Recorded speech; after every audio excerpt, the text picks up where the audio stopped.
Transport સંગઠનો chamber of Gandhidham એના નેજા હેઠળ જે આજે ઓખા ટોલ નાકા ઉપર અમે ચક્કાજામ સ્વયં સ્વઈચ્છા ટ્રક માલિકોને ઉભા રાખ્યા છે. જે રોડ નથી જે આવ ખરાબ હાલતમાં છે તેના માધ્યમથી ભાઈ અમે આ ટોલ નાકાને NHIને અમે એક રજૂઆત કરવા આવેલા કે ભાઈ તાત્કાલિક ધોરણે આ રોડનું સમારકામ કરવામાં આવે. ત્યાં સુધી રોડ કમ્પ્લીટ ન થાય ત્યાં સુધી અમને ટોલમાંથી મુક્તિ આપવામાં આવે.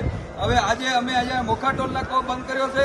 સાંજે 5 વાગ્યા પછી અમે સામખિયારી, સુરજબારી, માખેલ, કચ્છ જિલ્લાના તમામ ટોલ નાકા આવી રીતના લોજિસ્ટિક મુવમેન્ટ બંધ કરાવીશું. તો પ્રશાસનને અમે અહીંથી જાણ કરીએ છીએ કે તાત્કાલિક ધોરણે આનું ડિસિઝન લાવે, નહીંતર સમગ્ર જિલ્લાના તમામ ટોલ નાકા ઉપર આવી રીતના અમે પ્રદર્શન કરીશું. સ્વઈચ્છાએ ટ્રક માલિકો પોતાની ગાડી ઊભી રાખે છે.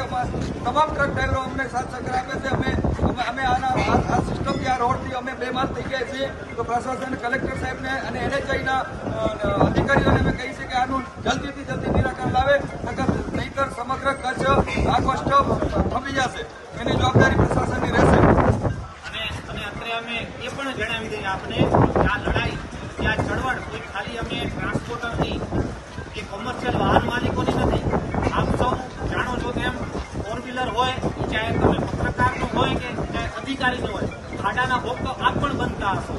દર વર્ષે આપ જોઈ રહ્યા છો તેમ એક મામૂલી વરસાદમાં આના તળે કે ઓઠા તળે રોડ રસ્તાની હાલત બહાનું આપી દેવામાં આવે છે. રાજાશાહી વખતના પુલ હજી પણ જો એની જગ્યાએ સ્થાપિત છે તો આ આટલા હજારો કરોડો રૂપિયાના ખર્ચે જે નેશનલ હાઈવે બને છે એ કેમ તૂટી જાય છે હર વરસાદમાં? અમારો વિરોધ ફક્ત પૈસાનો નથી. પૈસા લ્યો છો, એના બદલામાં સર્વિસ આપો. 4 વાગ્યા સુધી જો અહીંયા રિજેક્ટ નહીં આવે તો 5 વાગે અમે સામખિયારી ટોલ બંધ કરીશું. સ્વેચ્છાએ દરેક માણસ તમે અમારા સાથે જોડાજો. તમે ફોર વ્હીલરના માલિકો, તમારા માટે પણ આ લડાઈ છે.